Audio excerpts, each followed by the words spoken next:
Good evening. Hello. Welcome to Hillbilly Crime. My name is Elizabeth, and I am your friendly hillbilly host. And we've got Sweet Tater here with us. How you doing, Mommy? I'm doing just fine. I've had a good day today, done lots of things, lots of housework. Got my refrigerator cleaned out. Now that is a treat. It is, absolutely. And I threw away everything that was expired. I had a big old carton of eggs that was expired. I didn't know they even expired. And I had milk. Well, that's a good thing to do. We all need to clean our refrigerators out every once in a while. Mine's way overdue, I'm sure. Well, I put all of my stuff out. Yeah. For whoever wants to come and eat it tonight. Oh, all your critters, all your visitors. I hope I don't have any coyotes, but they've been telling me about coyotes, but I haven't seen any. Well, I've been feeding these two little old chickens that have been roaming my neighborhood for the last year. It didn't dawn on me that they were starving. I still haven't brought you that bag of food I got, but I will. Chicken food. So I've been giving them all our leftovers, and absolutely, I give them bread, and one thing I've decided that they like is leftover ramen noodles. They like it. The other thing is they like vegetables. Yeah, I took them out everything that I had in your fridge. I go out every day. I have to get, because they've done imprinted on me. They know every time they see me, I'm going to feed them. So good. Just always have a sack of food ready. They'll chase me down and everything. They'll come up on my front porch and cop a squat right in front of my door. Anyway, I wish I had a place to put them. And I would just take care of them. Well, they seem to be doing all right. Yeah, they've survived this long. If we can keep the dogs away from them. Well, they're not caged up, so they can get away from the dogs better. Yeah. They'll get up in them trees. Well, so today we are going to look at some prostitution pay in our area. And, one of the big things in this area it's not just this area, it's the entire country. Substance abuse, it's, and the way that a lot of the sexual abuse and these sexual offense cases seem so prevalent in the news. And you just think, y'all, these are just the cases that they found out about. You imagine how many cases never even get found out, and how many victims are out there. But we're going to look at this first one here. I've got several articles that we're going to check out. Let's bring everybody in. Butterfly kisses. There is a lot of prostitution pay and ambling, gay, and rugs going on like crazy in Northeast Arkansas too. Every town is running over with it. It is way out of control. It sure is. Is anyone else ready for the UK game tonight? Go UK. Absolutely. I don't watch it much anymore, but I'll always root for them. And I'll never wear a Duke sweatshirt anywhere in Kentucky again. Oh, did you have a Duke sweatshirt? Before I really understood the power of Kentucky basketball, yeah, man, I went into an AA and NA meeting in Lexington wearing a Duke blue and white sweatshirt, and I had to like practically run for my life. I did not realize, but I did after that, and I never made that mistake again. Next, Oh, she's in Australia. I am not a cat. Hi, y'all. Yay, I made a live. Love Elizabeth and Zelmy. You ladies are awesome. Another 101-degree day expected here today. Meg Well, Australia. Monday we're supposed to get up to 70 degrees here in Kentucky. Oh, well, it sure has gotten a lot warmer. I got Holy little things sticking their nose up outside all over. I am not a cat. That makes you our stream sponsor for now. So thank you, thank you, thank you. We appreciate each and every single one of you all. We've got a theme song too. Mama Duck and some of our other mods have been working really hard, and it is really, really great. Y'all are going to love it. It's a hit, y'all. I swear it is. Okay, so let me get back over here where I'm supposed to be. We're going to look at a few of these articles. It's alive and well in eastern Kentucky. Prostitution increases to fuel drug addictions. Local officials claim that prostitution is becoming more popular in eastern Kentucky as women and men are fueling their drug addictions. When you think of ladies of the night, many envision a woman standing on a street corner asking for money in exchange for sexual favors. The big thing is they're not on the street. They're doing it at these residence and oak houses, said Johnson County Sheriff's Deputy Tim Clark. That's not what it is in eastern Kentucky. It's alive and well. Deputy Clark told WYMT that prostitution goes hand in hand with drug addiction. If they don't have money, they'll do anything they have to do, Clark pointed out. Sometimes addiction leads people to do things they normally would not. Females and the males as well are trading themselves for the rugs, said Clark. Clark explained that addiction and prostitution is a vicious cycle. If you need the rugs, you don't have any money, you go steal something. They will sell it, trade it, or whatever. You go buy your stuff. If you need stuff and can't steal something, and someone is interested in you that has some stuff, then you trade a sexual favor for that stuff, explained Deputy Clark. This sad situation is what some women find themselves in every day. Sometimes when you see individuals engaging in prostitution, they have had either some kind of trauma in their childhood or adolescence, like sexual abuse, explained Dr. Tiffany Sloan. I love her, by the way. I worked with her at one time.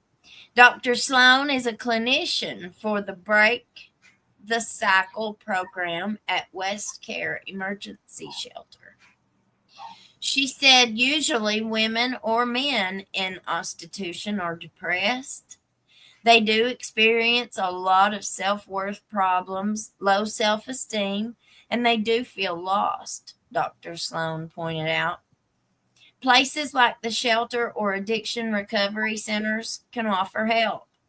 That's what we're here for, to offer people the hope and to offer them treatment, substance abuse treatment as well as mental health, said Dr. Sloan. If you or a loved one is in need of counseling and a place to live, you can call the West Cary Emergency Shelter at 606-432-9442. Where's that at? That's where I used to work in Well, that's in Pikeville. It's in Pikeville, Kentucky. All right. And then we've got a few of these to read, and they're really, really good. This one kind of has some statistics in it for us. But let me go over here and check in on some of our people. Shane Max, hello. Amber, good evening, everybody. Bugman, allegedly Lisa, Mama Duck, Marnie. Let's see. How is everybody? It's beach time and buttercups at this time. Oh.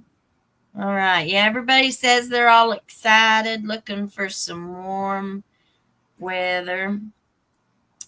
Make sure you hit that like button on your way in and subscribe to the channel if you're not already subscribed. Both are free and really help us here at the channel. And tomorrow we're having an 8-hour marathon starting at noon, 12 noon Eastern, and we'll go to about 8 o'clock tomorrow evening. And the goal for our marathon is to get the channel to 10,000 subscribers. We're almost there. We're like at 8.6 tonight. So if we can close our marathon tomorrow evening with hitting 10,000, that will be awesome. All right. Morning, ladies from Queensland, Australia. Love your work. Wow. Yes. Bugman says, I have knee surgery Friday on my knee. Now I'm going to be one-handed for recovery. Everybody, if anybody would love to pray for him and his surgery, please feel free to pray. All right, let me get back over here at this. Get educated. Rug abuse statistics in Kentucky, y'all. The United States is in the middle of a horrific rug epidemic. Between prescriptions and illegal rugs, the number of people using them is devastating. According to the CDC, 136 people die every day due to an OD. That's an average of 2.6 people per state per day. That's a lot of people. That's almost 3 people.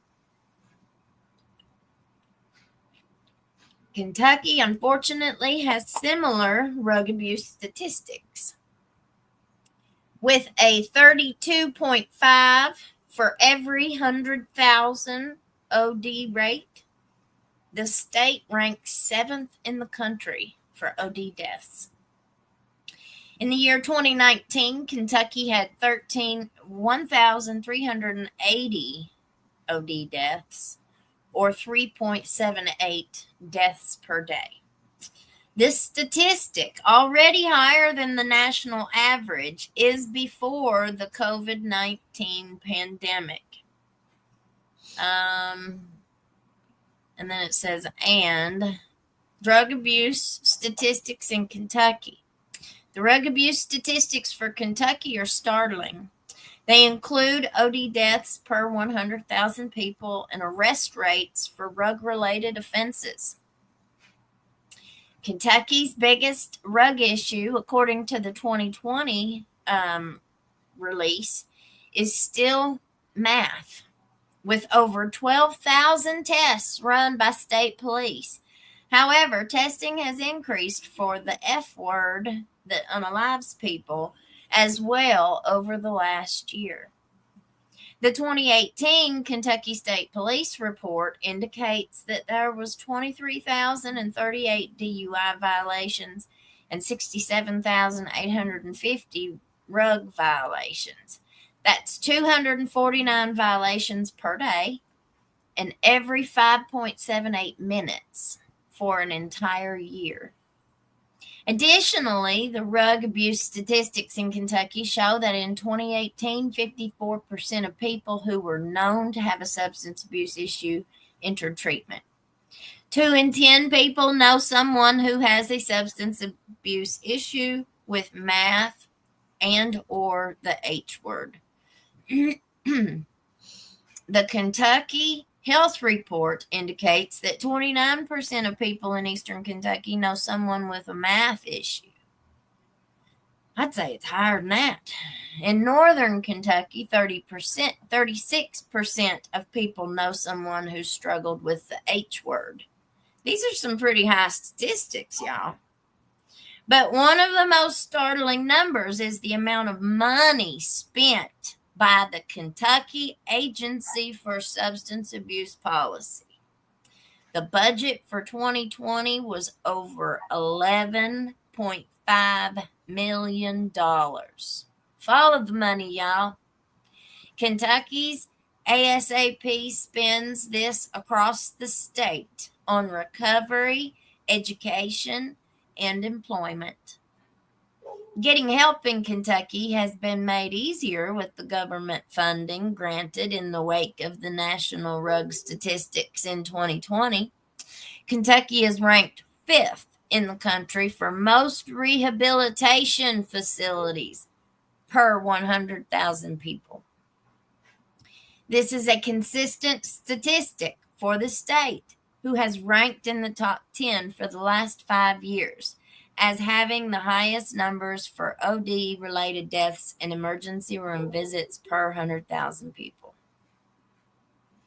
Now, I'm not going to finish reading that. Well, yeah, because it's just that last little part there. But it's in the description. So if anybody wants to read it, they can go there. All right. I'm going to read one more before we comment on it.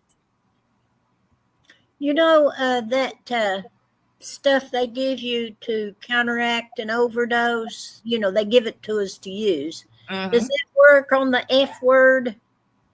I think so. Yeah, I'm pretty sure it does. Mommy's asking about the Narcan. That is usually a spray. It's like a nose spray that they gave it away free. You can get it free. They give it away free all the time. It's really a miracle. Have any of you guys watched any like body cam footage of police or ambulance people who go, EMTs who go out and see an OD and they give them that Narcan, and within like 3 seconds they're sitting up? I mean, they were laying there with no heartbeat 1 second. They give them that Narcan and all of a sudden they're up, talking, moving. Just absolutely a miracle. Let's see. Chris says that's happened to so many women addicts around here. It's really sad. Women that were considered upper class around here would be doing bad things for their habits. I've heard some bad stories. That's a really, really good point. Well, I used to watch some of the girls that lived in my neighborhood, and I'd see these men that were old. I mean, I wasn't born yesterday. I knew what was going on.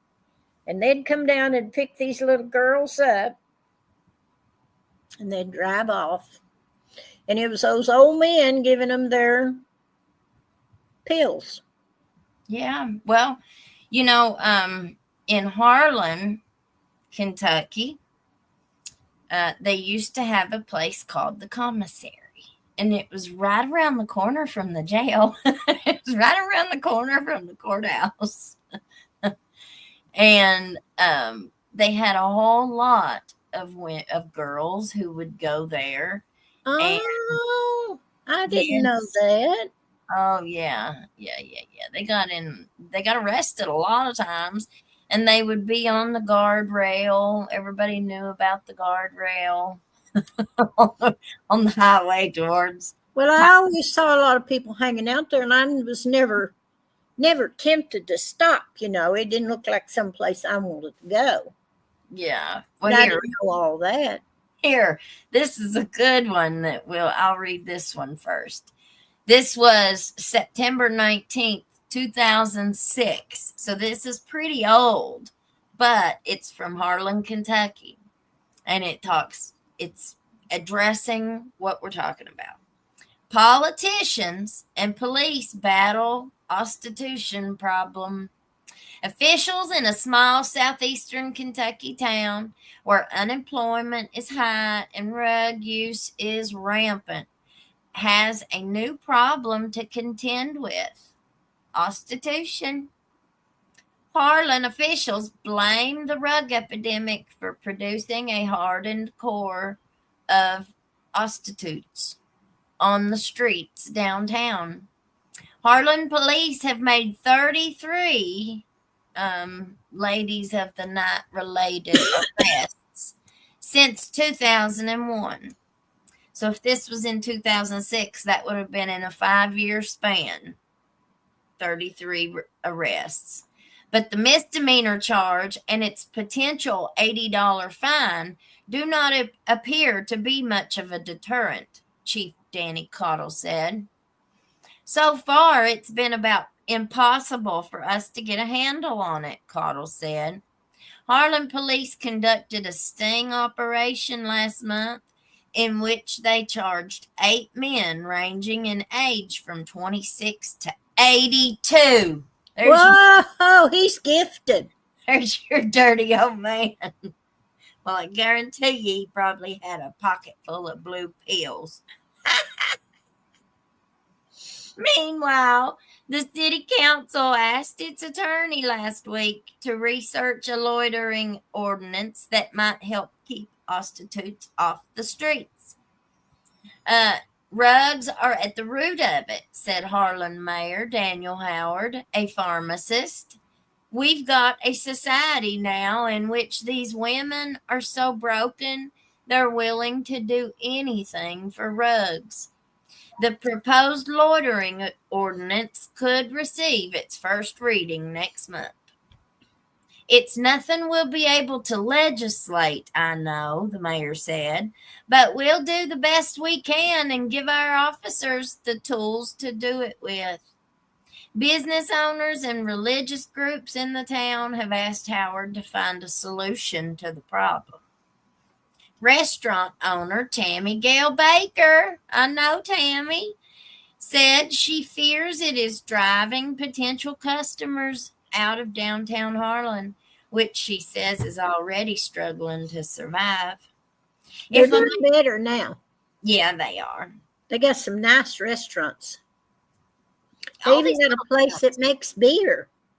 All of these little towns are starting to come alive with some new businesses, tourist type businesses. Yep. If a man's seen down here by himself, he's got to worry about a rumor getting started on him, Baker said. Ladies of the night have been accosting people on roads outside Harlan and in some cases state office buildings and gas stations in town, officials said. I think prostitution's probably been around forever, Cottle said, but they've become more brazen about it here in the last 7 or 8 years.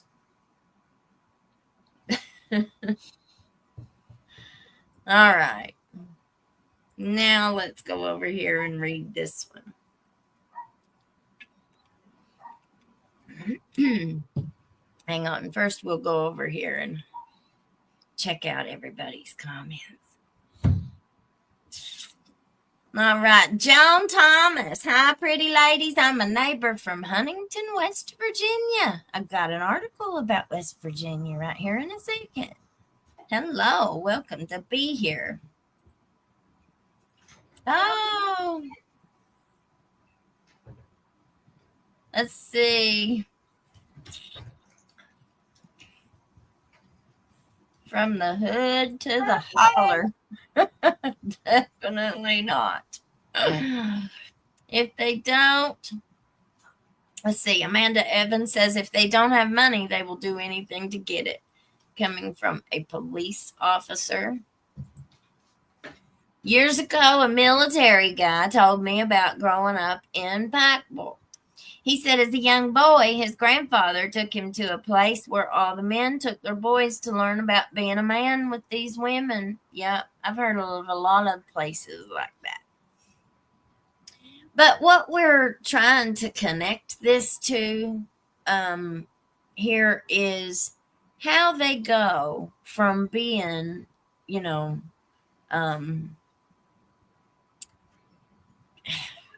there's a fine line.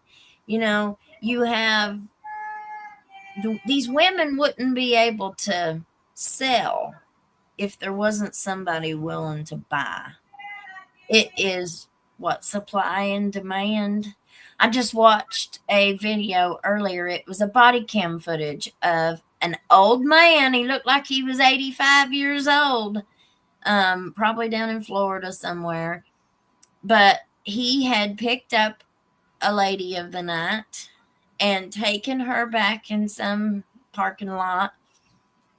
And after they got done, she stole his vehicle and left it, drug him through the parking lot, left him laying. And he was all skin up on his knees and his arms. And he called the police, and the police all came out there. And he wasn't a bit ashamed to tell them police officers that he had picked her up for schmecks and that this had been his second or third time with her. But he couldn't tell them her name. He didn't know anything about her, but they found her, of course, at a rug house. Well, I'm just saying, he didn't have one bit of shame about that. And he was just so open, and which he did say he's probably going to end up getting divorced. His wife was probably going to divorce him. But I just think that there's a double standard. Well, yeah, but a lot of men aren't even ashamed of the behavior. That's what I'm saying. The world don't see that. Just like that girl said that her granddaddy took her over there to some place. I mean, said that she knew somebody. Well, what woman would take her girl to some place to learn how to do such a thing? Tell me about it. And the other thing is when two people get caught like that, the shame falls on the woman, not the man. Well, he's just filling his oats. And she's whatever that word is, I'm not going to say them bad words. Will be boys, and when we were listening to, okay, so that you have, Danny Cottle just said it in that interview there for that article. They've become a lot more brazen about it. So you have women who will offer it, and you have men who will also proposition. I don't know. It's just a mess, y'all. If people would just be a little bit more moral, I don't know. It frustrates me. A victim-centered approach.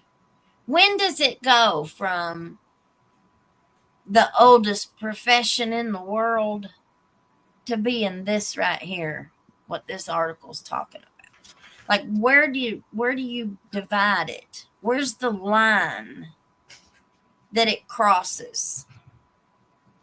Is it just because if she's a woman and she's doing it all by herself and she's in complete control of her own money, in complete control of her own, everything, does that make it okay?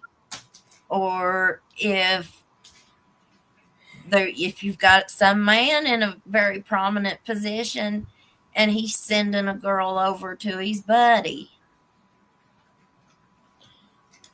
I think that changes things when you have someone in the mix that's going to benefit or profit from it. It changes things. Well, this old saying, money is the root of all evil, didn't come about.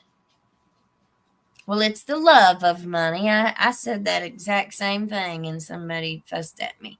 It's the love of money is the root of all evil, and it's sure the truth. Here, let me read this. It says the title of it is A Victim-Centered Approach to Sex Trafficking Cases.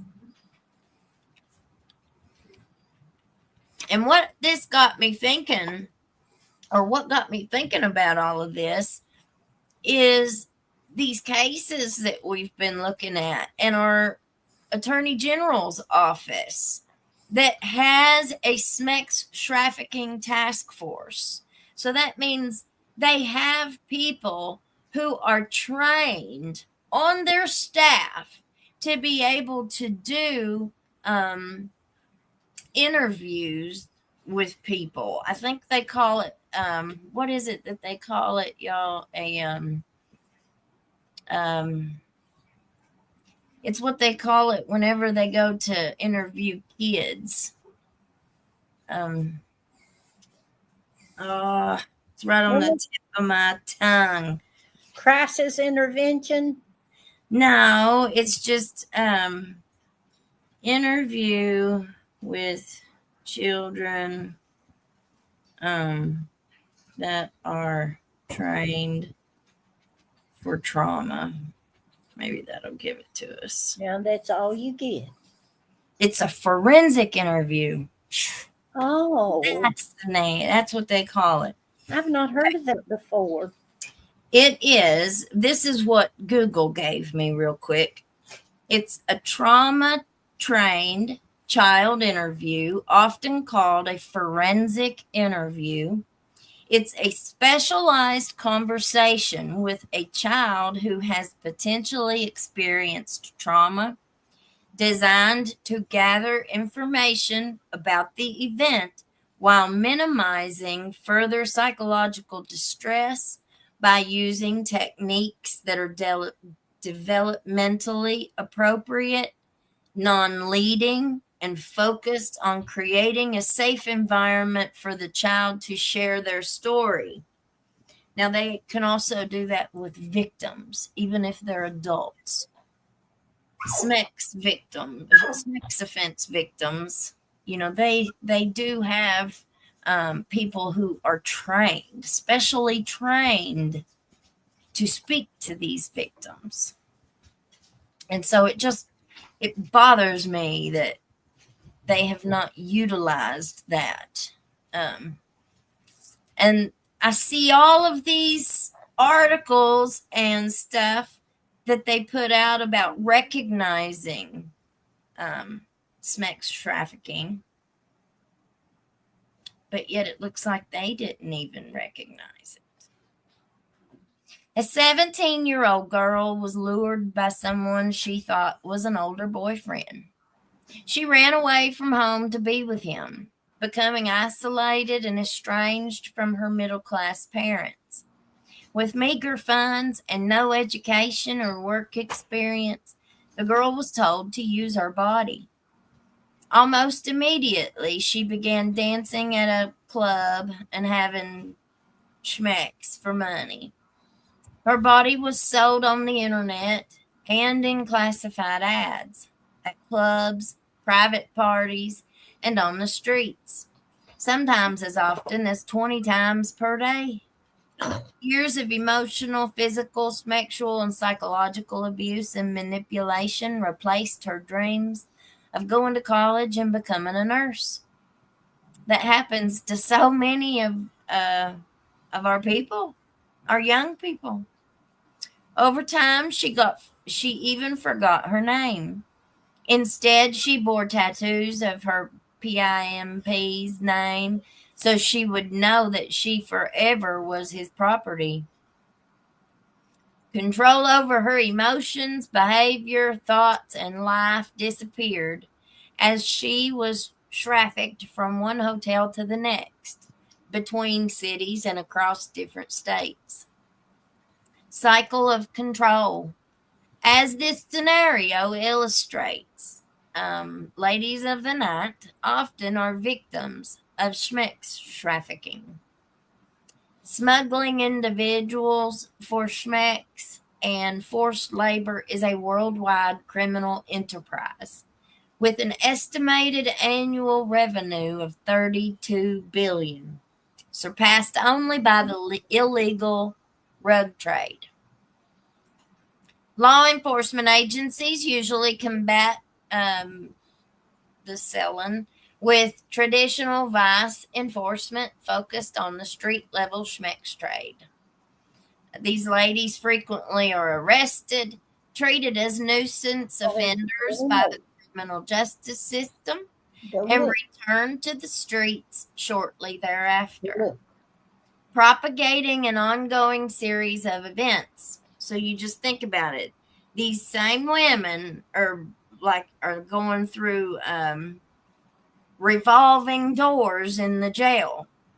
And this is happening in all of our counties. But these women who live this lifestyle, the rug, when you're in that kind of lifestyle and you're in that kind of cycle, you're in and out of jail, in and out of the criminal justice system repeatedly.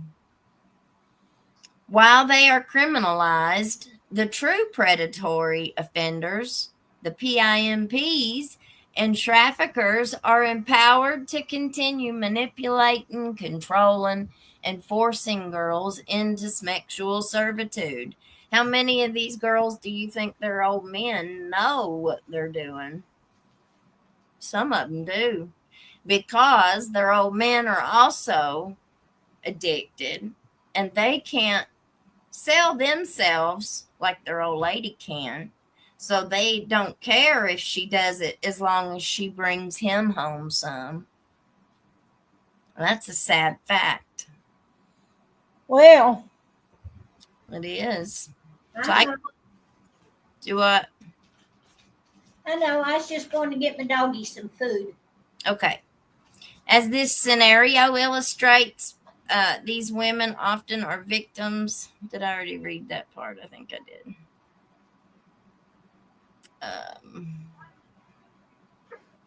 Law enforcement agencies usually combat. Oh, I already read that. Okay.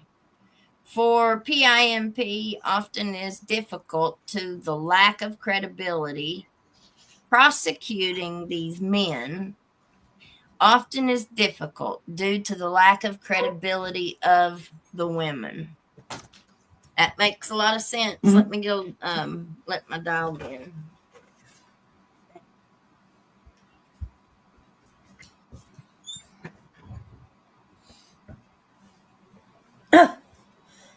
Well, I've had a good day today. I went out across the mountains and look at stuff. Well, that's good. Where I left off right there, that made me think. Let me get back up there to it. It's difficult to prosecute the men due to the lack of credibility of the women. So if you think about the interview with Ben Fields's victims, it didn't really sound like he believed them. And so somebody believed him. Yeah. But he didn't really sound like he did. They sort of got their day in court. One of them's dead. But that one woman got her day in court. Well, the civil suit ain't went through. I know it don't make any difference whether it does or not. I mean, whether she wins or not. She didn't really get her day in court. She got a plea bargain. Well, but what I'm telling you, she got to tell her story. That's the day in court. Yeah. Well, um, but here we are. We've got one case that's been prosecuted. One with Ben Fields, and you've got two women who are believed.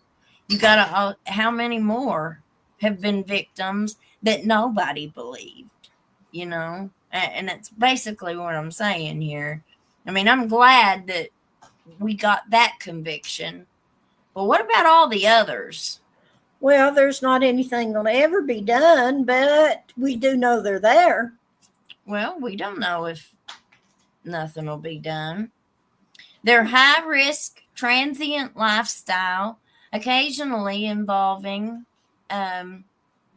narcos, as well as exposure to a cycle of abuse and violence, renders the best efforts of police departments and prosecutors futile.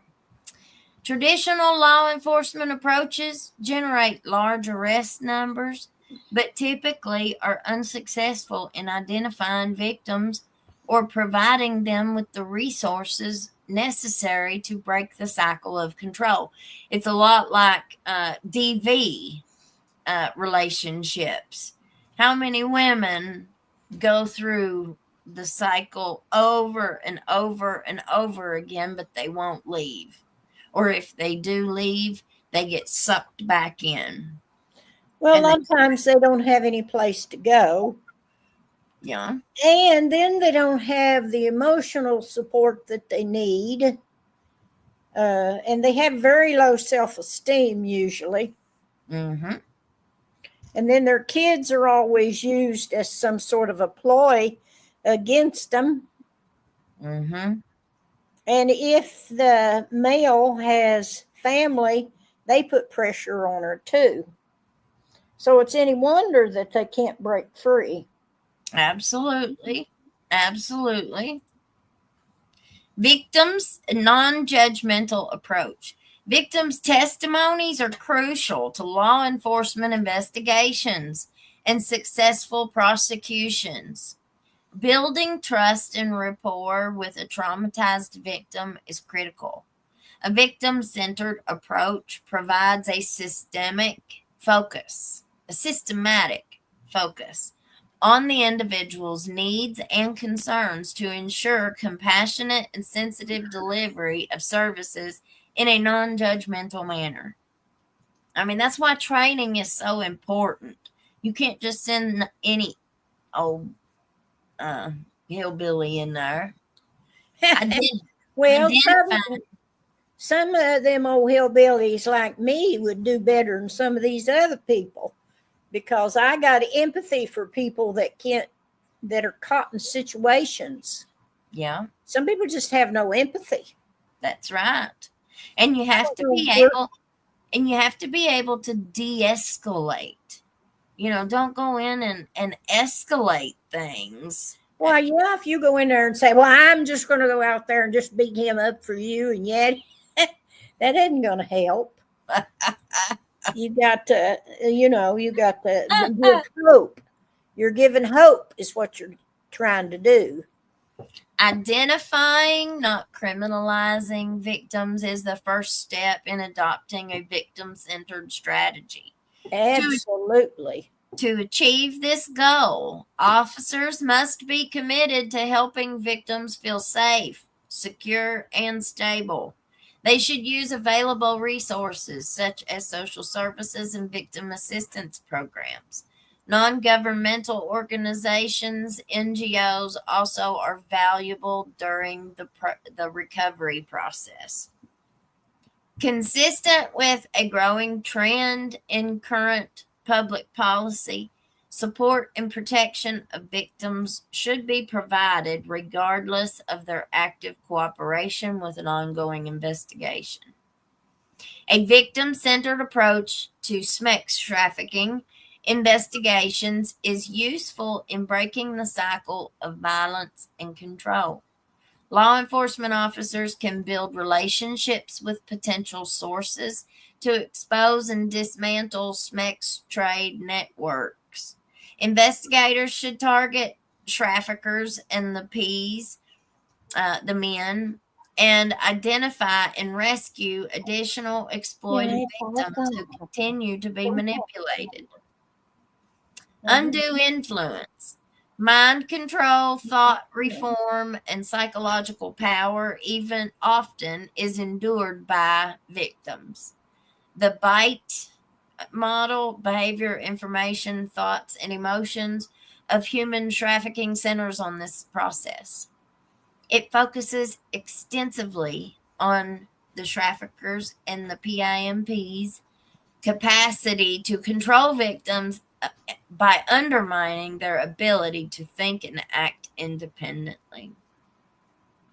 So, behavior, regulating an individual's physical reality, dictating where, how, and with whom a victim lives and associates, manipulating, exploiting, and controlling a person's sexuality, controlling permissible types and colors of clothing and hairstyles, regulating one's diet, withholding food or drink as punishment, confiscating passports or other vital documents, depriving individuals of sleep or manipulating their sleep cycle, introducing drugs to induce dependency, sometimes without informed consent, exploiting, manipulating, and causing financial dependency. That's a big one. Like Mom said, where do they go? Restricting leisure, entertainment, and access to schooling and jobs if they can't never go to work because they're too jealous. Their old man's too jealous.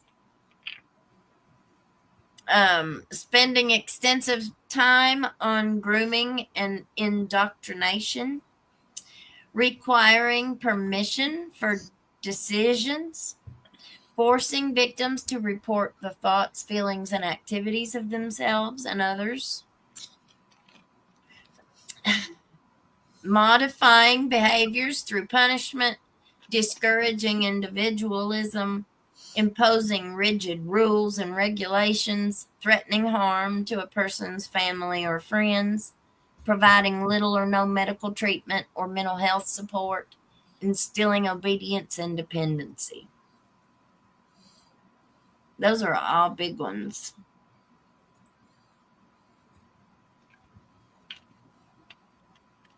Mason County in West Virginia, my niece has been missing for 2 years. We all know who she has been with, and they were questioned and let go. But God sees and hears all. Those 3 are unalived by natural. I'm sorry, honey. Our prayers are with you. Let's see. Tiffany, only 73 so far. Y'all hit that like button for me. Take just a second and do that. We'd sure appreciate it. Politicians and police battle it in 2006. Now they are part of the problem in the business. Thank you. I agree. Please hit that like button. You know, that's what's sad. I've said it before. You know, I've seen when we lived in Cumberland, I saw the police going all the time, in and out, in and out, in and out this girl's apartment, knowing what they were doing. Information, deceiving victims, deliberately withholding information, distorting information to make it acceptable, systematically lying, minimizing or discouraging access to competing sources of information, extensively using pro-trafficking propaganda around victims. Thoughts. Requiring internalization of a trafficker's doctrine as truth, so they end up being like brainwashed. Deciding what is good or evil for the victim. Forcing an us versus them mentality. That's how they oftentimes manipulate people, the girls, you know. Oh, that hurts. You can't punch me. I recognize a lot of these as domestic violence relationships too. A lot of these things are relevant there. Changing a person's name and identity, using loaded language to constrict knowledge rather than to expand it, alter their mental state, manipulating memories and creating false ones. I'd say gaslighting is probably big. We're almost to the end of it. Traffic jam. Traffickers have capitalized on the popularity and accessibility of the internet to advertise. Oh.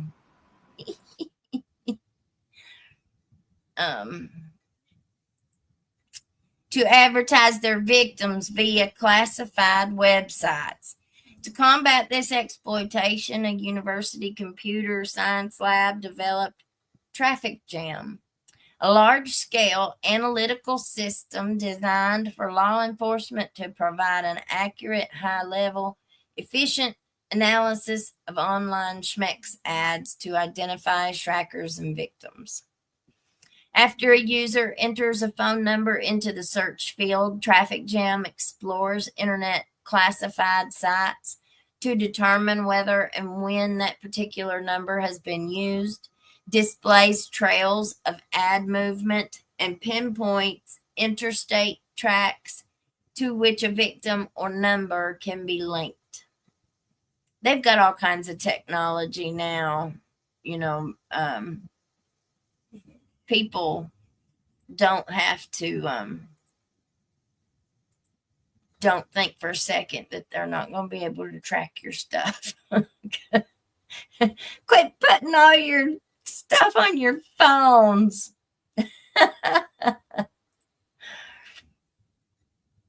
Let's see. I used Narcan on a girl I sponsor who had recently relapsed. It is truly miraculous how it works. Doesn't always make the person you use it on too happy, though. Absolutely. Miss Lynn Foley, thank you.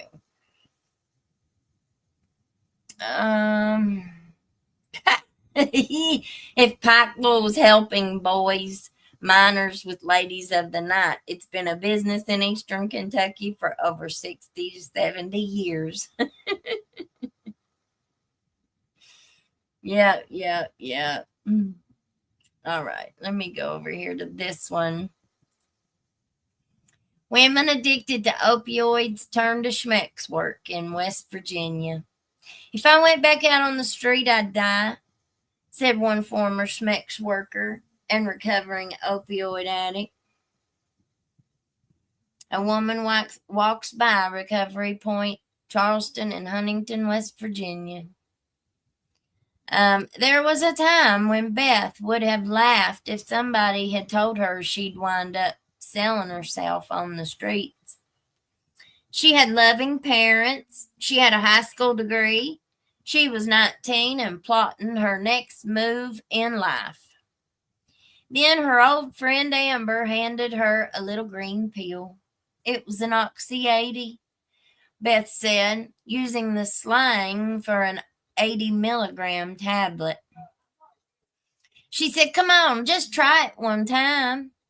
5 years later, Beth was walking a seedy stretch of 6th Avenue in Huntington, and Amber was watching her back while car after car slowed down to check them out. I was a little nervous, scared, but I got a pep talk from Amber, Beth said, as she recounted that first night. She made it like it was fun. She convinced me there was a freedom in it. She said, "You're making your own money." By that point, Beth said she had already traded Smex for rugs with several dealers.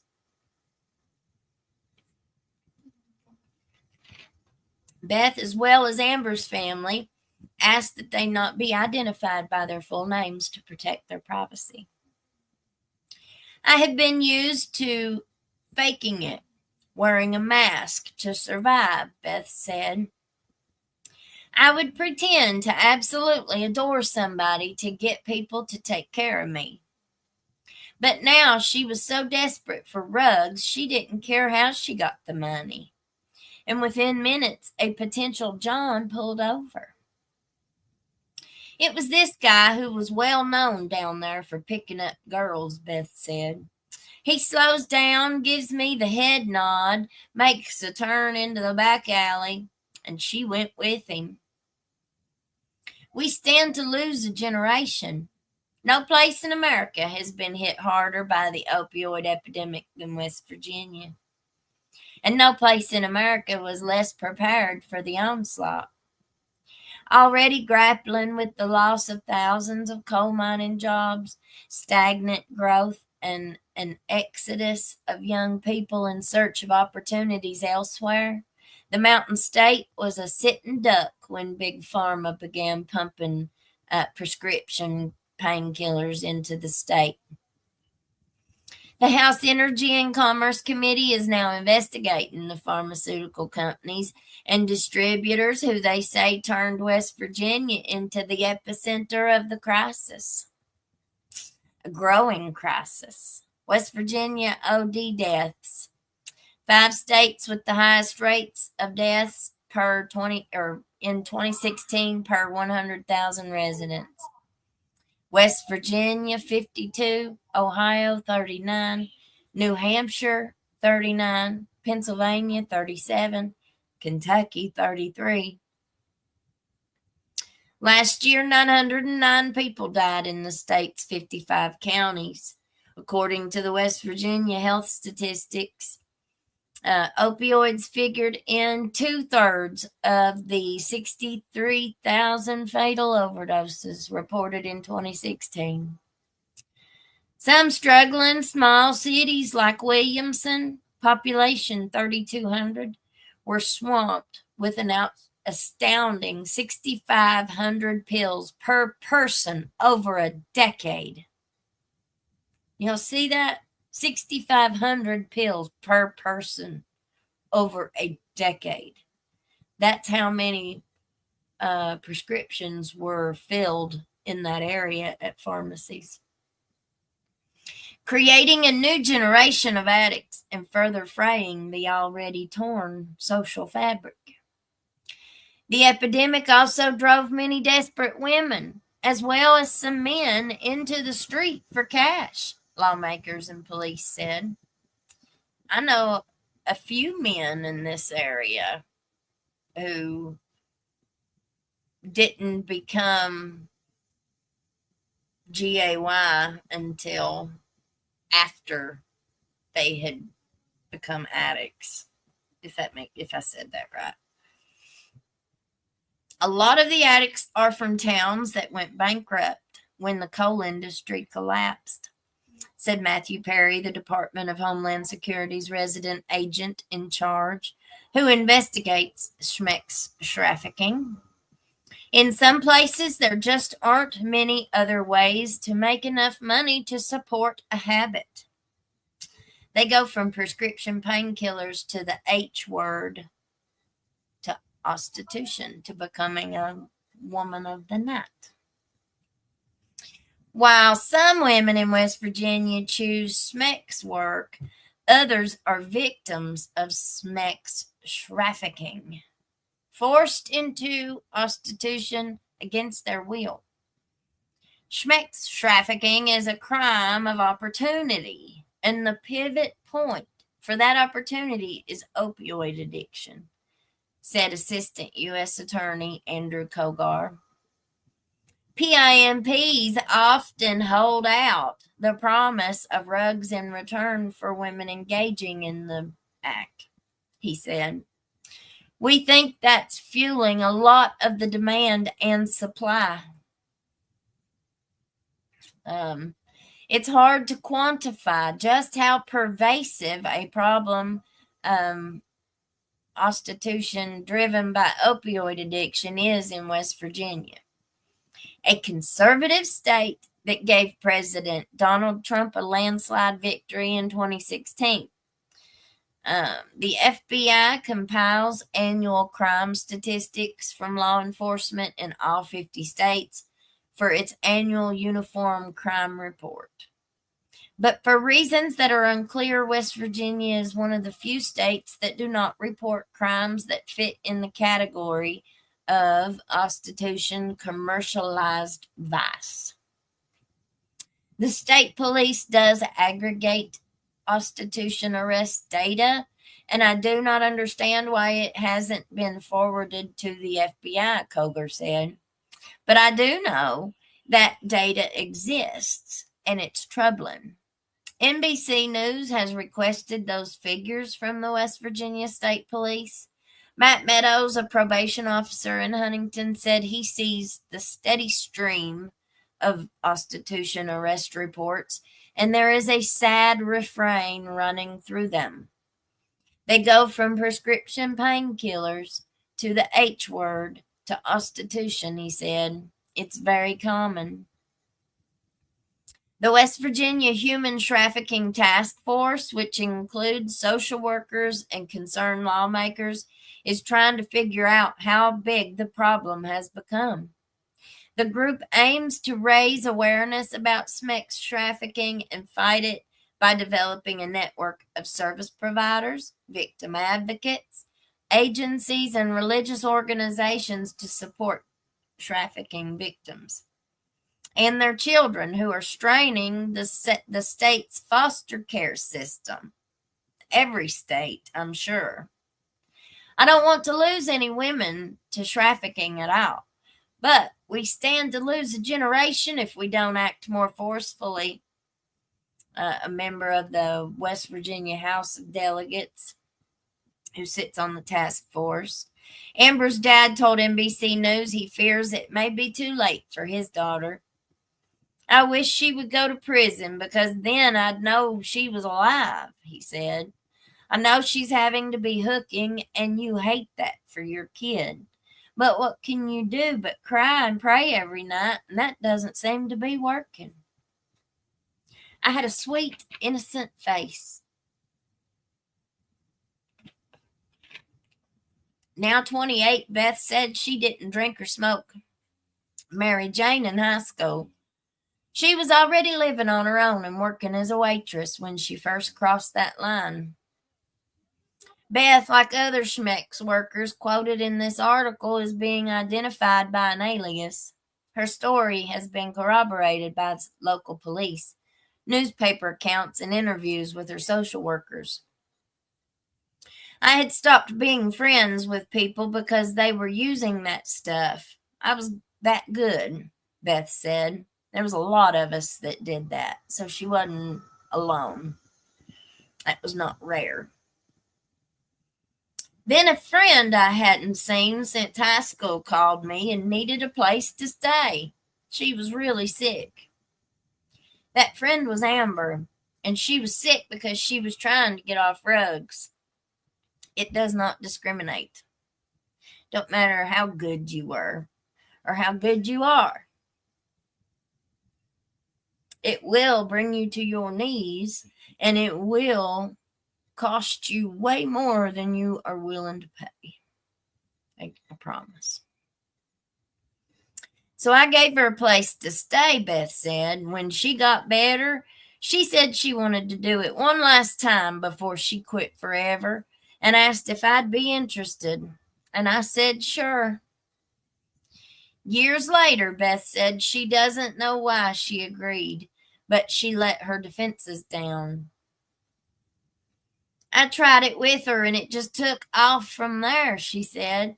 My mom's an alcoholic in recovery, and my dad may have smoked Mary Jane back when he was a teenager, but nobody in my family had been involved in drugs. One OC 80 became another, and then another, and then another. In my mind, it helped me work better, she said. I had more energy. I felt more social. There was no hangover. It affected everybody that way. But already her world was starting to tilt. Beth had to kick Amber out because she stole. But I had gotten involved with her people, Beth said. I had an apartment, I had a car, and they jumped on that. Before long, Beth was driving dealers around and getting a cut of the money in the rugs. They used me as the face of their operation, she said. I had a sweet, innocent face and had never been in trouble before. Things were going so well that she didn't worry when the restaurant fired her for failing to show up for shifts.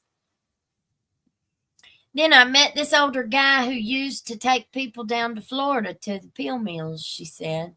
They asked if I wanted to drive, and they would pay for the gas and the food, and I would get rugs. It was 14 hours down and 14 hours back. After a couple of trips, Beth decided to get clean, the first of some 2 dozen attempts to get off rugs. I wound up getting on Suboxone for 10 months, she said, referring to an anti-opioid dependency rug. I found a good job, then I used one time and I lost my job. That was in 2011. The pills were so expensive and the is so huge in Huntington, so I started doing that, she said. I got to the point that I would sleep with the dealers for the rugs. I had given up on myself. I'd given up on the idea of having a normal life. For the next 3 years, Beth said she was in and out of rehab. She lived with her mother for a time and then moved to Virginia to live with her grandmother. This story could be anybody's and everybody's. How many of y'all out there relate to this? I'd say there's a whole bunch of us relate to it. I know I do. I started using again and wound up stealing from my grandmother, she said. I ran for a couple weeks before they caught me and I went to jail. When she got out, Beth said she tried to go home. I wound up back in Huntington with the first girl I used with, she said. That was Amber. 1 foot in prison. Women with stories like Beth's often end up in Cable County Rug Court, which is presided over by Circuit Court Judge Gregory L. Howard, in an annex across the street from the imposing county building in Huntington. Howard takes what the probation officers call a carrot and stick approach with his especially vulnerable population. The carrots are modest: colorful rubber wristbands and $10 gift certificates from Subway and Pizza Hut. And when the judge does apply punishment, he generally does so after first consulting the social workers who are trying to help these women get back on track. There was no carrot for Nicole, the first woman who went before the judge at a recent hearing. Her transgression: she missed a rug screening to make sure she was not using. I'm sorry I overslept, she said. Howard, who has heard this excuse many times, shook his head. He upped the number of spot rug screenings Nicole is required to do from 2 to 4 times a week, and he ordered her to retake a 6-week rug awareness course that meets on Saturdays. Do I have to do the course? A visibly unhappy Nicole asked. I have kids. That's why you can't miss screenings, the judge replied, his voice even. Nicole made a face. I guess, she said, slumping in her chair. I will do it. It's not really optional, Howard said. Nicole already knew that. The bulk of the people we deal with already have 1 foot in prison, Probation Officer Lauren Dodrell said. They are mostly great people, but they have a rug problem. More than 1,300 adults and nearly 300 juveniles statewide in 2016 and 17 have appeared in rug courts, like the one Howard presides over, according to the state Supreme Court of Appeals. To avoid incarceration, many agree to take part in state-approved alternatives like the Women's Empowerment and Addiction Recovery Program. which is based in Huntington and specially designed to help women break the cycle of drug dependency and, in many cases, escape the streets. Not only rugs is actually the easy part, not using rugs. Changing behaviors, habits, that's the hard part. Meadows, the probation officer, said the women they monitor are not the stereotypical prostitute. They have done things they are not proud of just to buy the drugs, he said. There is a lot of shame, but here they have a chance to reclaim their lives. They're treated with a bit of dignity. That's important too. That's that empathy that Mommy was talking about. And yet barely half make it through the program, which typically takes a little over a year. That is why ahead of the court hearing, Howard met with the probation officers and social workers to review the cases. For someone like Nicole, who had been doing well, the decision was made to sanction her in a way that wouldn't be so harsh as to potentially derail her recovery, but was strong enough to reinforce the message that missing screenings is not acceptable. Nicole was followed by several women who were in court to collect carrots. "You're doing better than we thought you would," Howard told a beaming woman named Linda, and invited her to come up and take one of the gift cards arrayed before him. Her reward for making it past one of the major mileposts on her road to recovery. "I'm proud of you."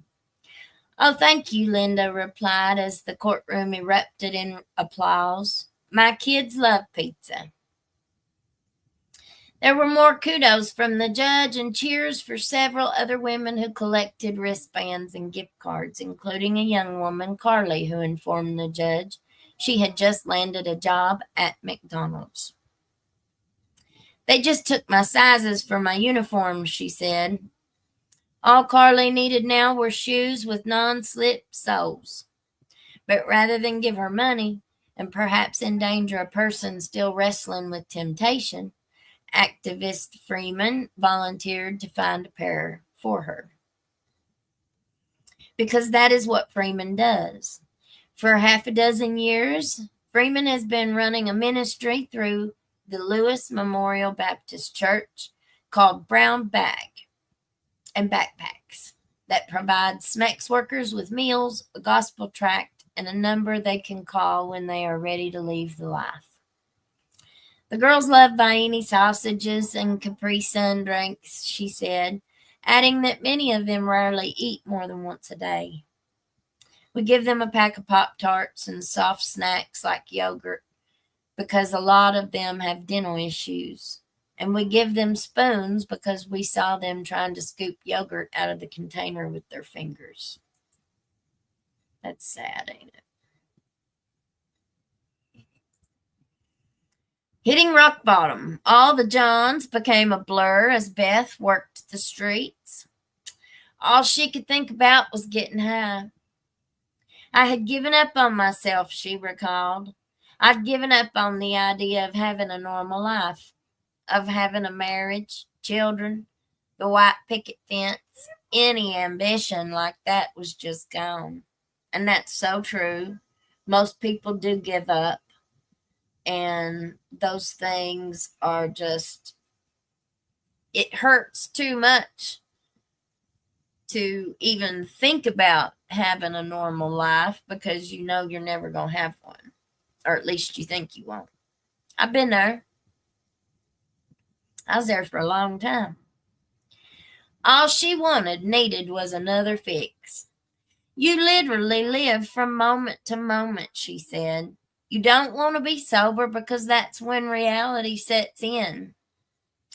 Beth said she did things she would never have dreamed of doing sober, like trying to rob a CVS in September with a note that said she had a pew-pew.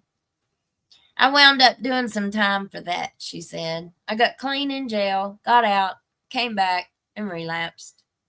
When the rug dealers she relied on most began getting arrested, Beth said she took a friend's advice and decamped for Lynchburg, Virginia. There she posted an online ad for men looking for a date, and within 5 minutes, there were 5 guys hitting me up. One encounter went really bad.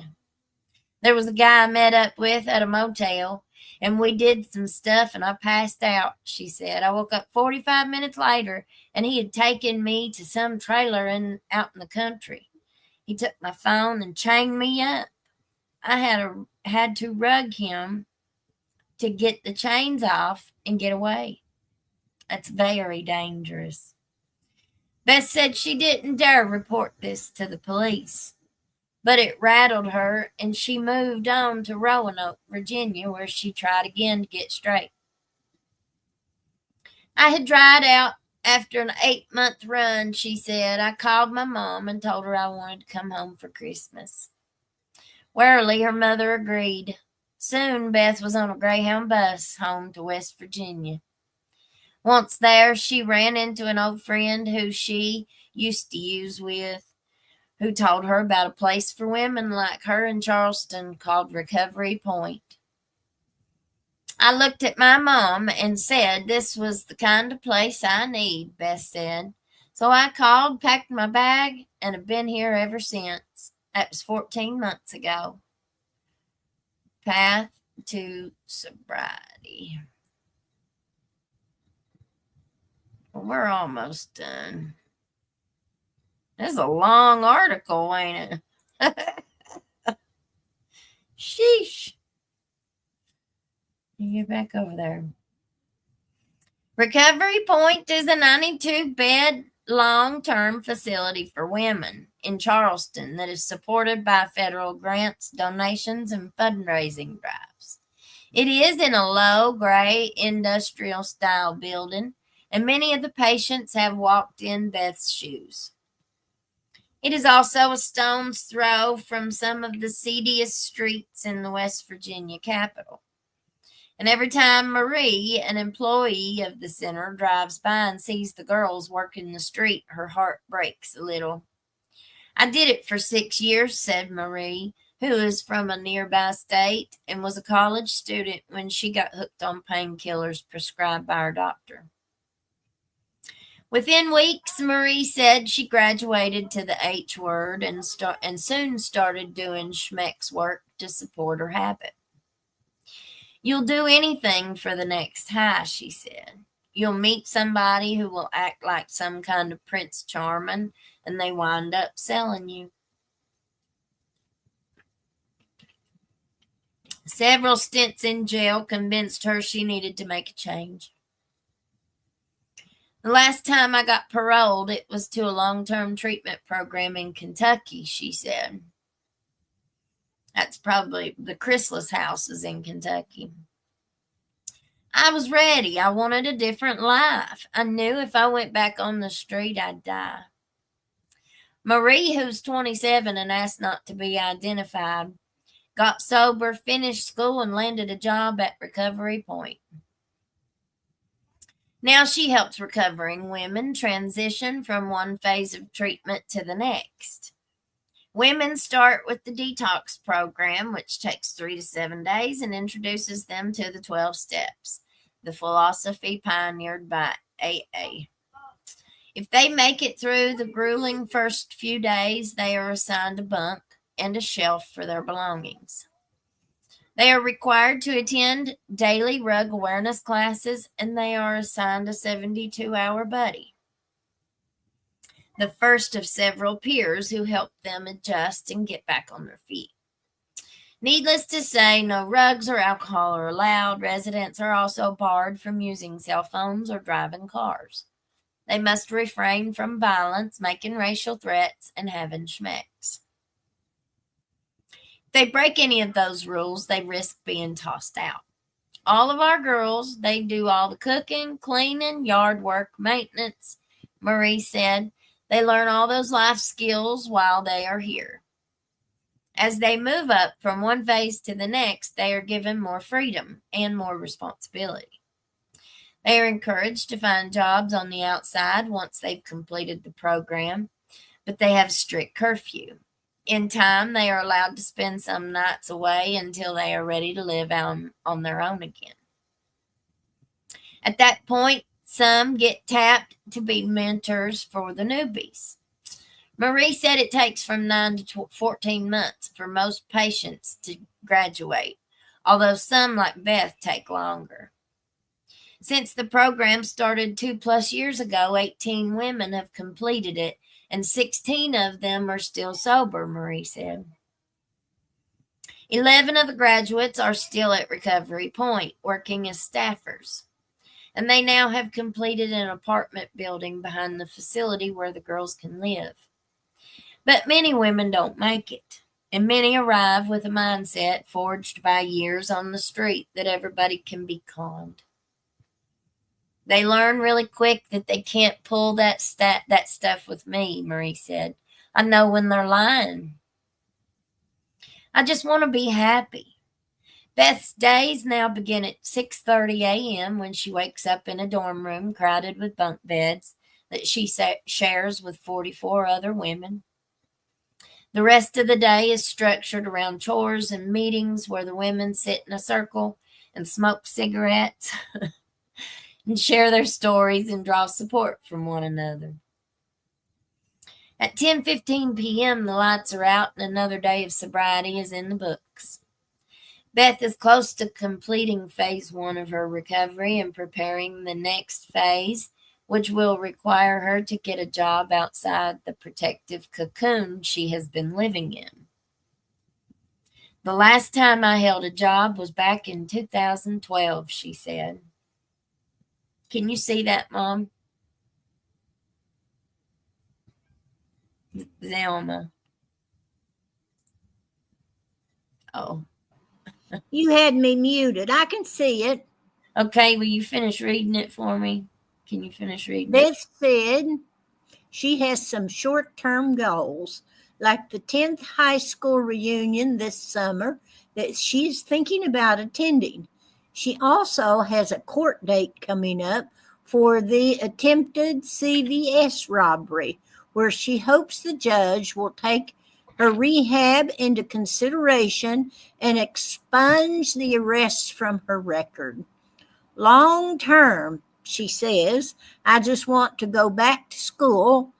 I am a super nerd, she said, adding that she doesn't know what she would study, but that she finds the idea of being back in a classroom comforting.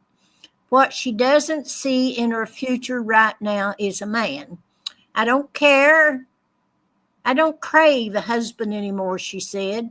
I just want to be happy. I don't want other people to go through what I went through. I don't want people to feel like they can never be loved.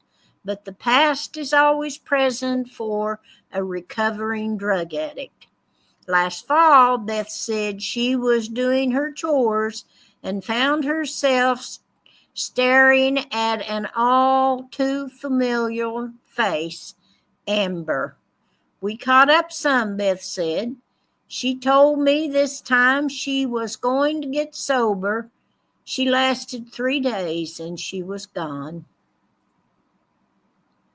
And that's the end. That was a very long article. Well, it was good. Ain't nothing wrong with long articles. Yes, it was very good. I thought that was very well explained, the life of an addict.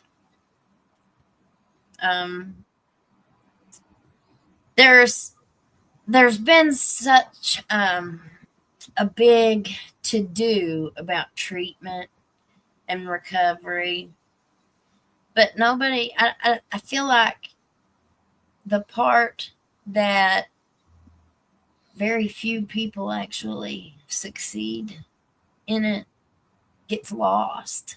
And if you think about how much money is thrown at treatment and programs, and it seems like everywhere you turn, you've got them, all these program directors and all these big names doing all this.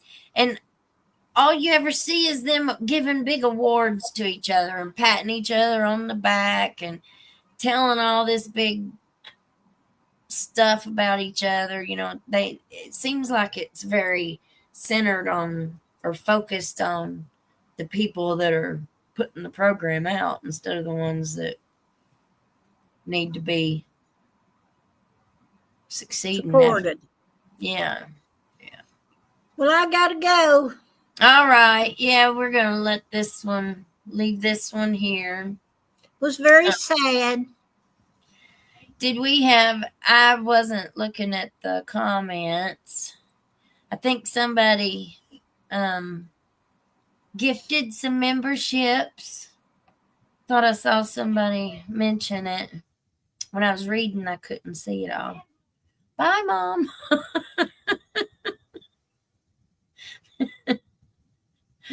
She'll dip out quick. I don't know. I may not have seen that. I may have just, my eyes might have been playing tricks on me. Bugman, I would say every person has been touched by this rug crisis, either using or having a family friend or someone you know. And, there's a really bad problem with ST stuff that you catch. I was talking to somebody a few weeks ago, and they were talking about their cousin. And their cousin was a very, very well-known person here. He was always in trouble. He was always getting caught for possession and always getting in trouble and stuff. He might have even been homeless. I'm not sure. But he said his cousin was down there at the jail a whole lot and was positive for HIV. And so that you have these diseases that are in our area. I think when we are in these mountains and these small rural communities, we tend to think that we're insulated from these bad things, and we're not. Sometimes it might take a little bit longer for it to get to us.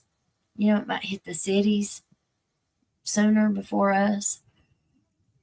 But don't you think for a second that it ain't here, because it's here. There's all kinds of stuff here. Some programs make Narcan available free, so you shouldn't have to pay for Narcan. Nope. 911 will ask you if you have it if you come across an unconscious person. We have a fantastic, it's a program based in Frankfurt, and it's the, let me see if I can Google it real quick. It's a van, it's a big bus, and they take it out to every county in the state of Kentucky, and it's a risk management bus. Let me see.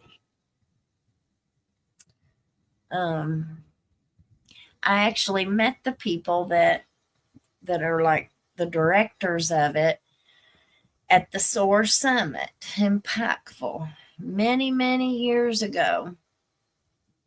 And they do a fantastic job.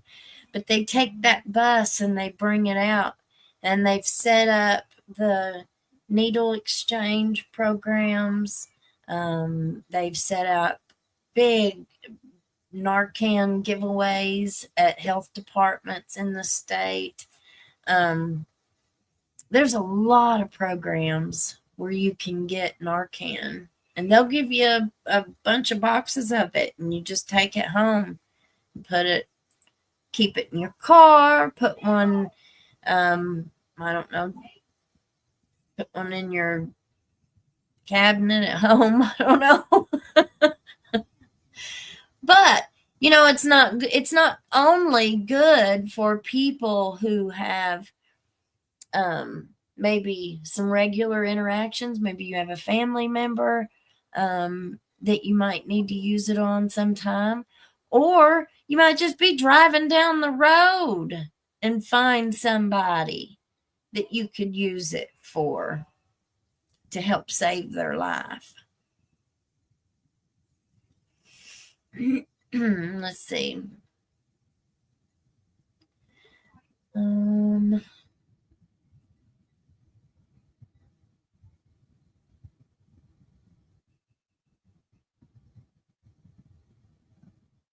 me see.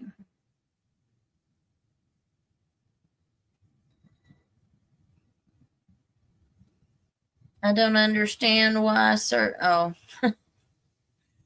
yeah, sorry. Some words we're allowed to say and some words we're not. It demonetizes my channel. My channel isn't as established as like maybe Court TV and some of these other bigger long crime and them. And they have an automated system with YouTube. So if it catches certain words, it demonetizes my videos and it hits it. And I end up having to send it back through for a person to look at it. And they usually end up giving it back to me. But there's certain words that trigger it. And so I'm sorry, but until the channel is a little bit more established, we just got to follow the rules, y'all. Remember, it's the only income I got. So sorry. But I need every penny. I used a Narcan on a girl I sponsor who had recently relapsed. Oh, yeah. I think I already showed you that one. I went too far back. Chris Rose. This is really a familiar story. I've known several women that I grew up with that came from good families, ending up putting ads up on Craigslist and selling their bodies. Absolutely. That's what I was saying earlier. This is a very familiar story, y'all. It sure is. And I guarantee you, there's a whole lot more women out there who went through this. Like, they're not going to tell you that they did it.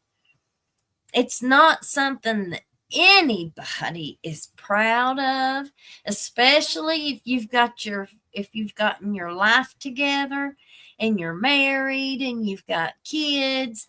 Those kinds of things aren't something that you want to share with anybody. But I guarantee you, the trauma that they went through in that period of their life is still with them. It still makes them who they are today. The main problem with traffic is because it comes from deep within the city, the area, and is kept close to the vest. No one's talking. Well, and just like we said that about, Ben Fields passing Sabrina off to his uncle. I don't know how, and there have been several men that have come out and said, maybe not several, but I've heard of a couple men that have come forward, and I don't know if they came forward to the police, but they've come out in the whispers and said that they were girls by some of these men in the good old boys circle. They've received visits from girls that were sent to them. I don't see how that's not considered a trafficking concern. Control their emotions and thought, and there is never a need for cuffs. This is just said that.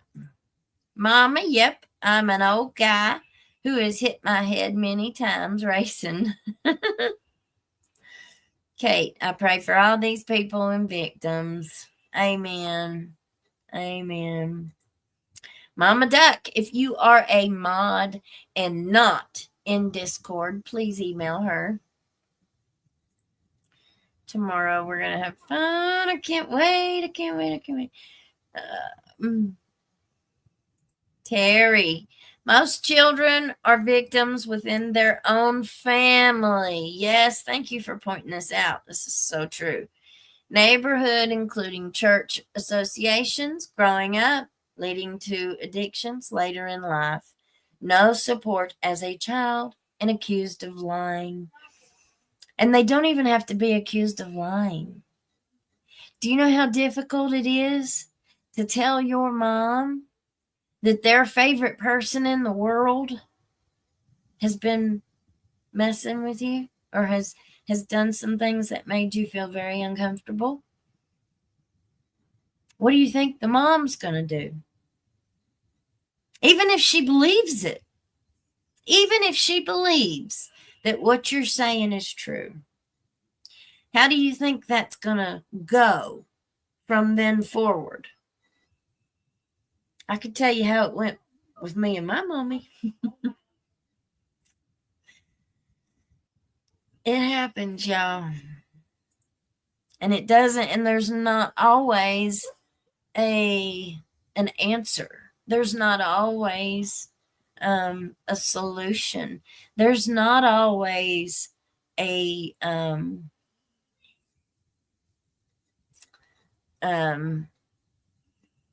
there's not always a happy ending. You know, some things you just have to live with and deal with and let go of. Because if you don't, it just eats you alive and it eats you alive and it eats you alive, and you can't never move forward because you can't never let go of that. How do you think it is when you always have to go to Thanksgiving dinner and see that person? You know? Or if you're one of those people that was never able to tell it.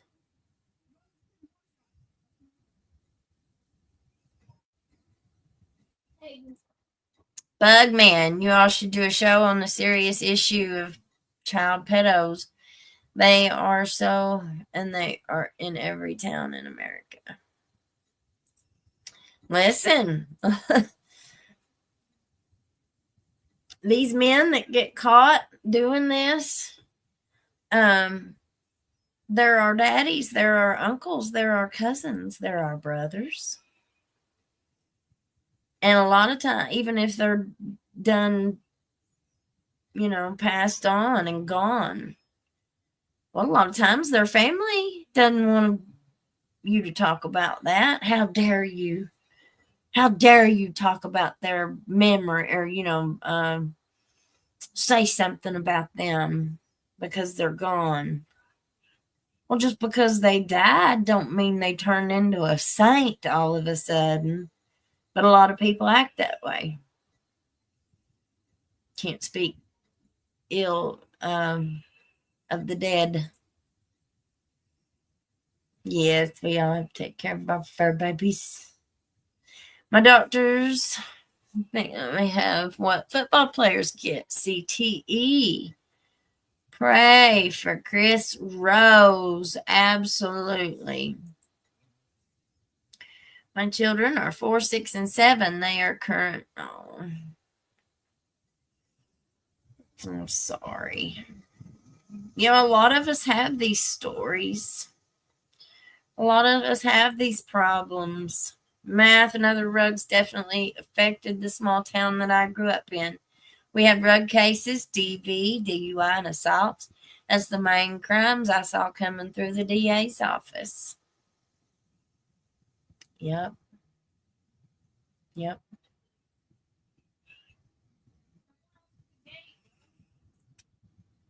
It's hard to admit it to themselves.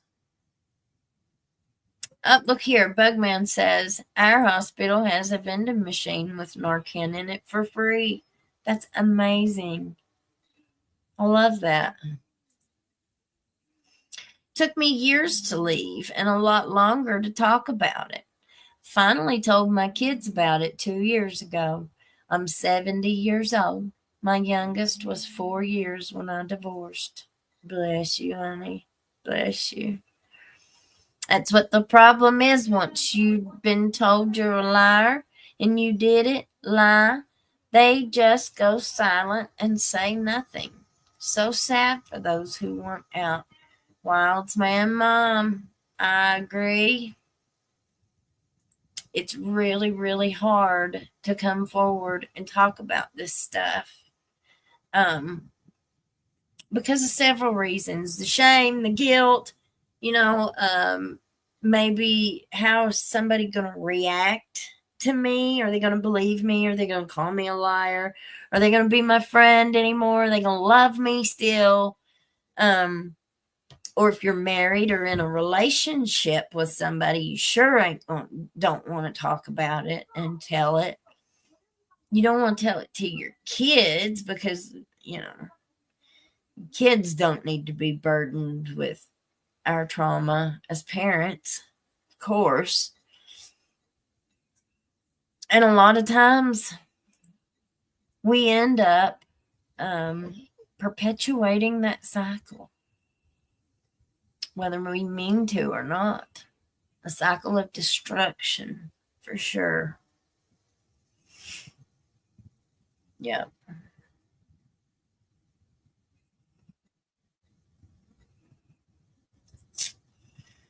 The cycle of power and control and violence. Control their mind, control their body. Yeah.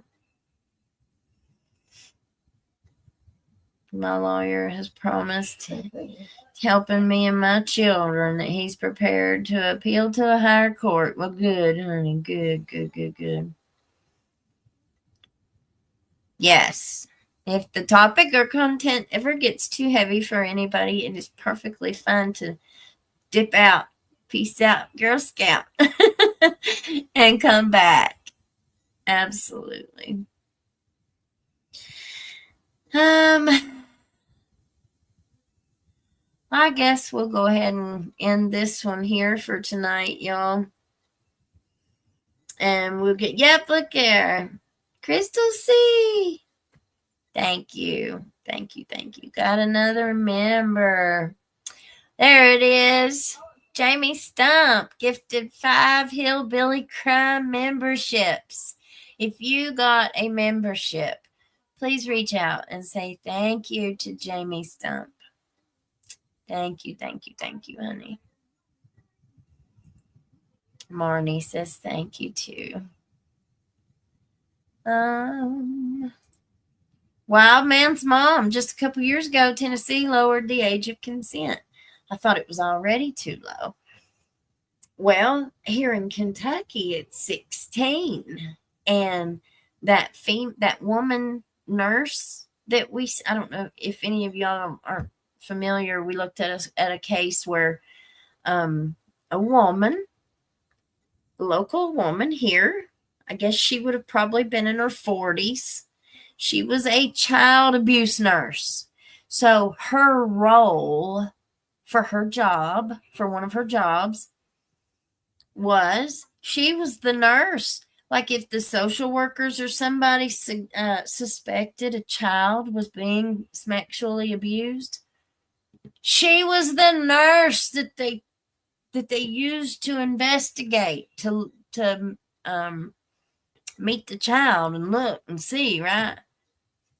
Well, she apparently ended up messing with a 16-year-old boy. But there was a big ruckus about it because the age of consent in Kentucky is 16. So half of the community thought she should not have been charged because he was at the age of consent. And I think it was a consented relationship. Like she hadn't done it without his consent. But what sunk her, what gave her like 6 years in prison, and she ended up having to go. You notice how the difference in how they treat men offenders in Letcher County and women offenders in Letcher County. But what sunk her was that she was over, one of the Kentucky laws with it is if they're over 10 years, if they're 10 years or more older than the victim, if they're in a position of authority, that also counts. So they charged her with a lot of charges. The Patrick Little case, he didn't get charged with all that stuff. Why didn't they charge him with it? He was more than 10 years older than them.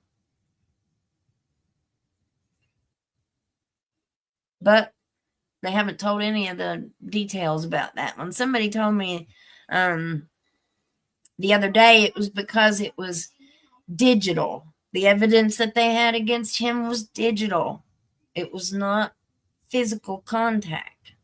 But I've heard that through the grapevine, so allegedly. But he pled guilty to it, so he just didn't have to serve no jail time.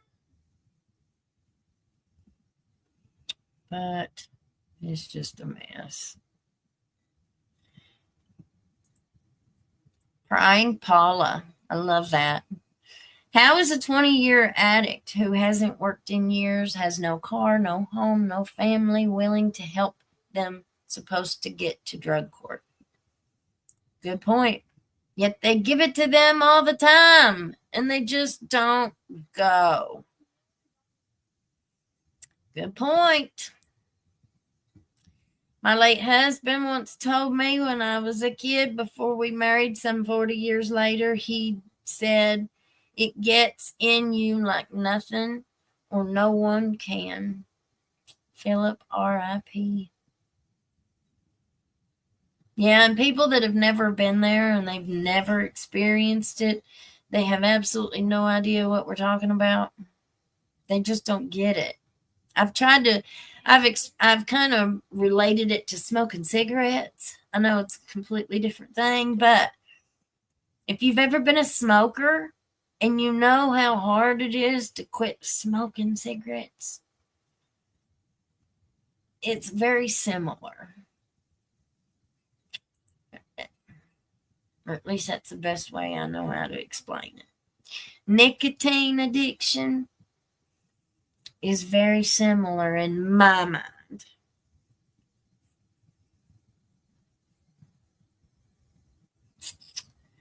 Yes.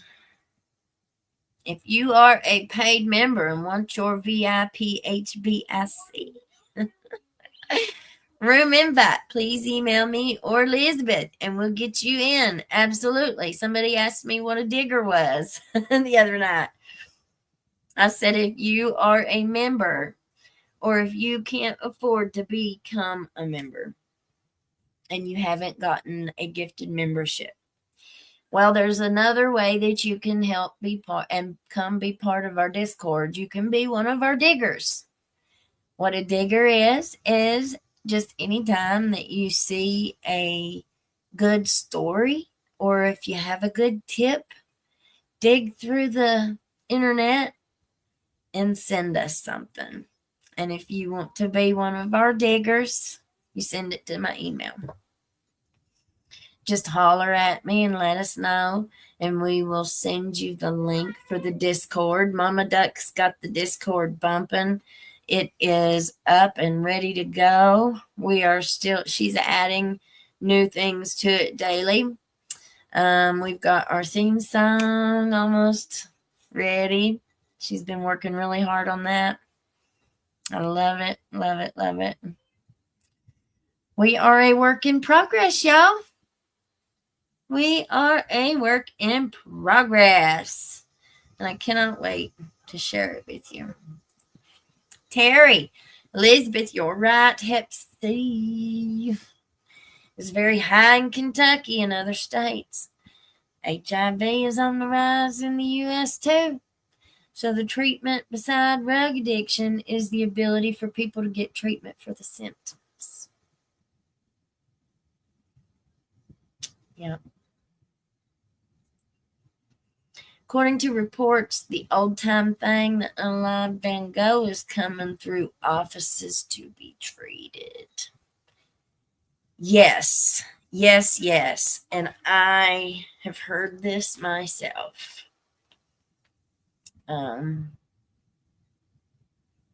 It's very scary. It is very scary. My baby sister lost her life to an accidental OD. I'm sorry, Cousin TT. Our prayers are with you. And lest we forget, women also do these crimes. Just saying, she was 28 and I was 16. Absolutely, Wade Stewart. Absolutely. I'm sorry.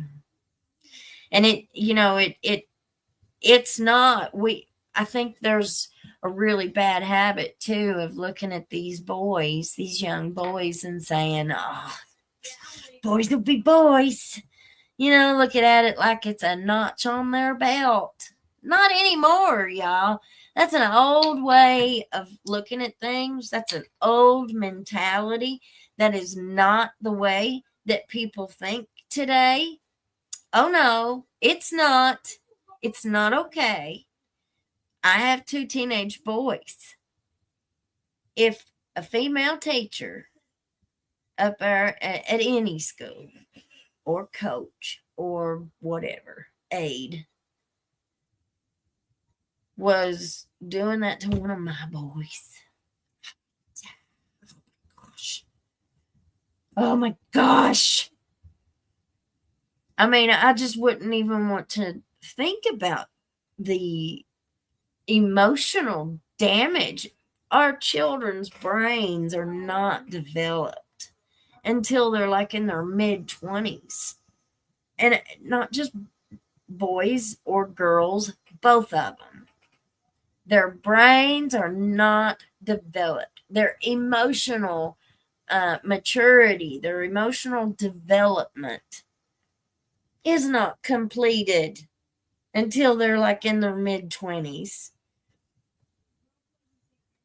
Look here, R.J. Conley. Oh, dear Lord. You don't know who to trust. With her job title, she most definitely should have been charged. That's right, Cousin TT Way. Just before my dad passed 15 years ago, he told me about his mom's friend who thought he needed to learn about making a woman happy. He was 8. I mean, who would think that that's a good idea? Who would think that's a good idea?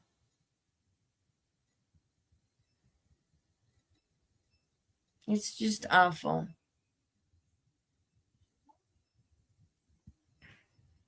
All right, guys. We're at the end. All right. Well, you guys have a great rest of your evening. It's almost 9 o'clock here. I'm going to get ready for tomorrow's marathon. We will watch some things too, so I won't have to be talking the entire 8 hours.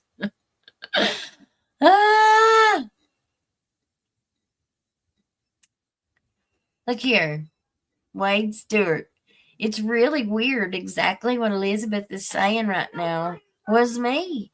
I thought I was the stud at 16 when that happened, but looking back now at my son, if he was that age, I would freak out. It's really sad.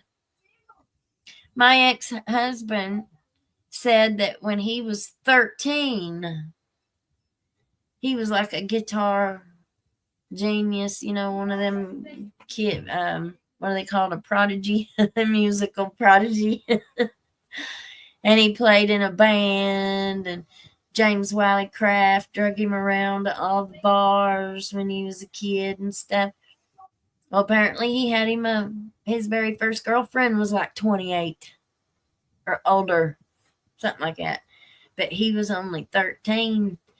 And family and everybody around him knew. I mean, they all let him. They were in a relationship. She hung out at his house. That's parental, you guys. You know,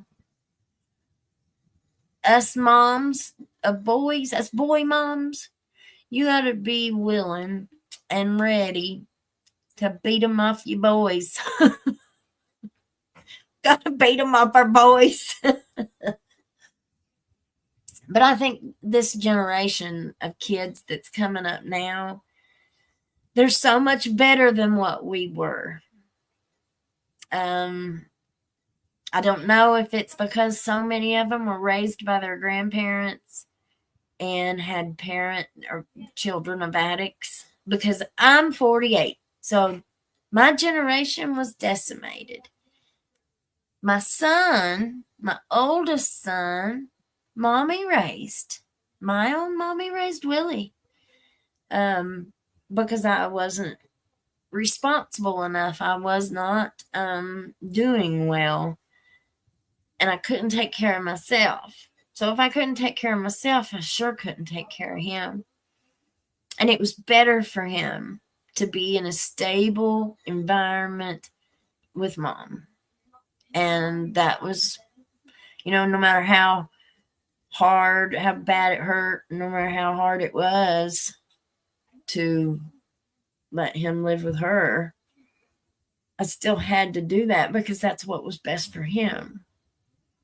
And regardless of what anybody thought about me, regardless of what I thought about myself, regardless, it was what was best for him. And that's what we have to do as parents. That's what's important. You have to be willing to do what's best for them, no matter how bad it hurts us. And gotta not be selfish. Just can't be selfish with our kids. But now these two little ones that I have, they're 13 and 14, that's different. They've never been away from me. Nobody raised them but me. And I see all these little kids that are his friend's age, and they're just a completely different bunch of kids these days. So I think we've got a lot of hope. You don't have, these kids growing up they know the dangers of drugs. At least mine do. At least mine do. They know how dangerous they are. But anyway, all right. I'll just keep talking and talking and talking. Good night, everybody. Yeah, Hannah B. I once worked with a woman who encouraged her boys to watch blank for education. Shame. Shame. Misty Miles. Come on, girls, let's do the book. Yep, we're going to write us a book, y'all. I love your show. It's my life. Nah, I really, really identify so much with my backstory. And I don't know if you caught it, but I'm also in recovery. Been sober 10 years. Praise God, honey. Congratulations. We do recover. Mad ain't all bad. Love your openness, Elizabeth. Creates a safe space for us all. You and your mom have a special relationship, clearly. Yeah, thank you. It ain't always been that way, We had to overcome a whole lot, same as everybody else. She's had to forgive me for a whole lot. All right, y'all. We'll see you tomorrow, starting at noon. Have a great night. Stay warm. Stay blessed. Stay safe. Peace out, Girl Scout. Bye, y'all.